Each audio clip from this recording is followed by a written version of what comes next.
Hello guys, this is GoldenZen out of my studio. Thanks for tuning in to my little podcast series, which I'm going to start now. Just quickly going to explain you what I intend to do. This is a little podcast for the 20th anniversary of James Bond GoldenEye, which is this year. And GoldenEye, just to tell you quickly the story, was my first movie that I, really consciously saw and that really had a big impact on me, not only as a James Bond fan, but also as a composer.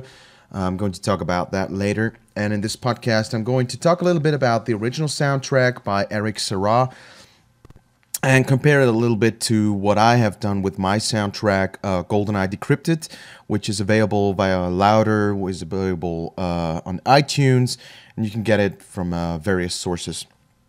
Now, first of all, let me tell you this. If you want to stay up to date with the GoldenEye news, if you want to have background information, background stories, cool interviews, absolutely go visit the GoldenEye dossier. They're on Twitter, they're on Facebook, they have their own page. It's really an amazing site. I was also lucky enough to be giving an interview there, which is also available, and they do really, really great job. And it's really your number one source if you want to stay up to date, whatever is concerning GoldenEye, which this year evidently is pretty big, and they're releasing a lot of pictures and stories and stuff like that. So absolutely recommend this page. Okay. So first of all, I'm going to speak a little bit about the original soundtrack, which was provided by Eric Serra. The GoldenEye soundtrack, I mean, there are a lot of soundtracks that are kind of controversial to a certain degree. I mean, for example, also the Bill Conti soundtrack, Hamlish soundtrack, they were kind of unique, and some people liked it and some didn't. But GoldenEye, I think, is the soundtrack that was the most controversial one, because what I noticed over the years that there are some people that really love it, and they love it so much, but there are a lot of people who really don't care about it, or actually really hate it, calling it, like, what did I hear? Elevator music. They call it bad, uninspired, and stuff like that. But anyway, I think the move to let Eric Serra score the picture was, on one hand side, it was very brave. On the other hand side, it was quite an intelligent pick, I guess, because by the time they wanted to get a new composer, they wanted to get a new sound to the soundtrack. They wanted to sound it like 90s, and obviously Eric Serra was very known for working together on Luc Besson movies, and he really had established a cool kind of sound to his soundtracks, at least back in the 80s, 90s. And the producers knew what they were in for. That basically, he did what he did in his previous soundtracks, like Leon, for example, Fifth Element, and stuff like that. I really absolutely love his synthesizer work. I mean, now, when I hear synthesizers, I go like, ugh, because when you talk about synthesizers, you think about 80s pop music synthesizers, the squeaky synthesizers. But what I loved about Eric Serra's soundtracks is that he really used sounds, natural sounds, and altered them, filtered them, did some special stuff with them. So it was synthesizer music, but it sounded kind of very natural and organic. And that's what I think does such a great job on GoldenEye, especially when it's, together with the Russian scenes. That dark, eerie, industrial soundtrack really, really, really, really blends perfectly together with the picture. And that is what had such a big impact on me, because to me it was absolutely amazing to see how well the music blends together with the film at certain points.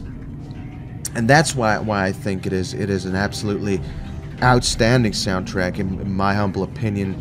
I know there are a lot of people who don't think alike. I mean, that is okay. That is a great thing about the James Bond soundtracks. They offer great variety, and there's something in it for like, every music taste. And I'm just really fond of GoldenEye. I mean, on the other hand side, I think Eric Serra was the perfect guy for GoldenEye. I don't think he could have done another James Bond movie, you know, like the previous ones with Timothy Dalton, much less what came afterwards with Pierce Brosnan, like Tomorrow Never Dies, The World Is Not Enough, and so on and so on. I don't think his recipe would have worked there. And I also have to say, though, that I couldn't imagine David Arnold scoring. I mean, I'm absolutely a big fan of David Arnold's James Bond scores. But I think he would have done a good job with GoldenEye, but I think that dark, industrial, eerie kind of soundtrack from Eric Serra was the perfect fit for GoldenEye. Maybe not in every single scene, but for the most part of it. Okay, so now we're going to take a look at the first scene, which obviously is the gun barrel. That's where I started my journey, because this is the first background intel I'm going to give you, is that I really... with my rescore project, I really scored chronologically, so I went scene after scene. I mean, I didn't go to one scene and said I want to do that and then jump forward again and then jump backwards. I really worked chronologically. So obviously the first thing I started with was the gun barrel. And with all the projects I worked on, like the various game projects, GoldenEye Source, Nightfire Source, the James Bond albums, the various James Bond stuff I did just in general, or with the other movie rescores, I always find the gun barrel the hardest thing to do, because it's quite a delicate mixture between, you know, playing off the Bond theme but not being too dramatic, being too over exaggerated, but yet it has to be enough to really establish that cool James Bond feeling like it used to be.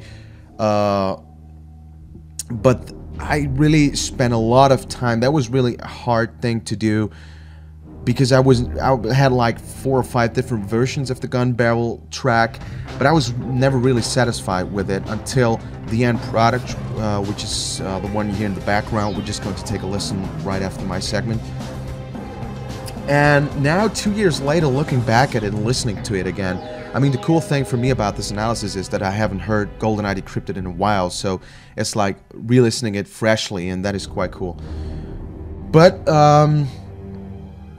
yeah, frankly, the gun barrel is, I think, okay, but I'm not super happy with it. I think it does the trick to a certain degree, but if I were to redo the project, obviously that is it is done, it is completed. I won't touch it again, but it is always easy to criticize yourself after you've completed something. But the gun barrel is something that I'm okay with it, but I'm not super proud of it, and we're going to take a listen now.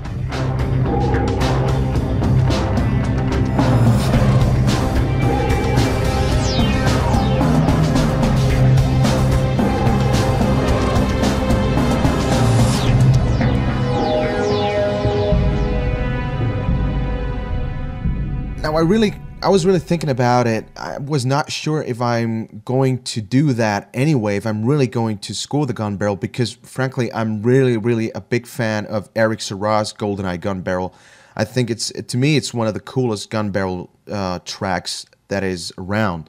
I mean, most of them are very cool, but GoldenEye is very special, and I really love that, and I thought that is going to be a damn tough job to do it better, but I mean, that is not the intention. Better is the wrong word, probably. I just wanted to do it differently, with a little more orchestra, with a little more James Bond stuff, but yeah, I think it's okay, but I'm not very satisfied with it. So we're going to skip to the next scene, which is the great opening scene. Now, this is the famous shot of the dam, which is called the Verzaska Dam. This is a really cool shot, and in the original soundtrack, you can hear it is quite subtle. So the track, which has also never been released on a CD, is very subtle. There's just some synthesizer sounds around, and yeah, there's not much going on. I quite like the track, the original track from the movie. I think it's okay, but I wanted to give it a little more defined sound with a little more orchestra elements. Still using some of the synthesizer stuff that was made famous by Eric Serra. And I think it turned out quite nicely. Yeah, you can hear the part where the build-up is in the background.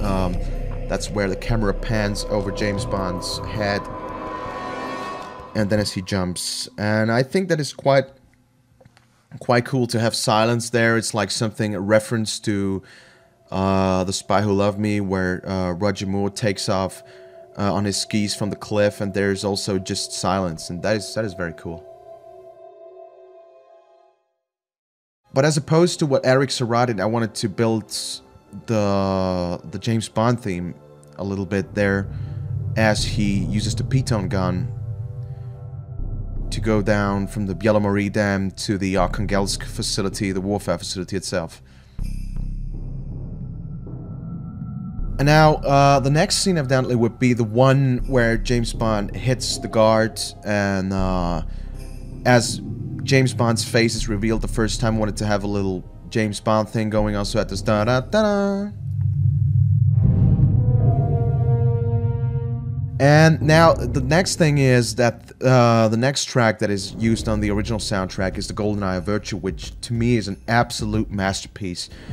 And I read over the years that the GoldenEye Virtue, even by people who don't like the GoldenEye soundtrack in particular, still enjoy that track very much, because it is an amazing track. I mean, I stated this once, that Eric Serra really must have huge balls or cojones to play the James Bond melody with a timpani. I mean, you gotta have that idea, and you gotta have the guts to really do it. I mean, the result is amazing.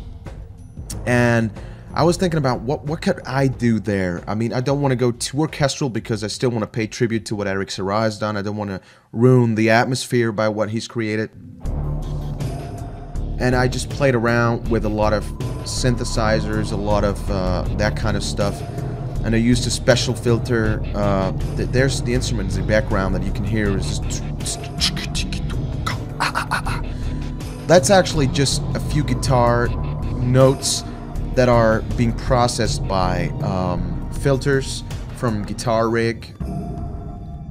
And you can just play one note, and it does some kind of a percussive rhythmic beat, which I just found coincidentally, and just use it because I found it was so cool. And as they walk through the facility, I used this.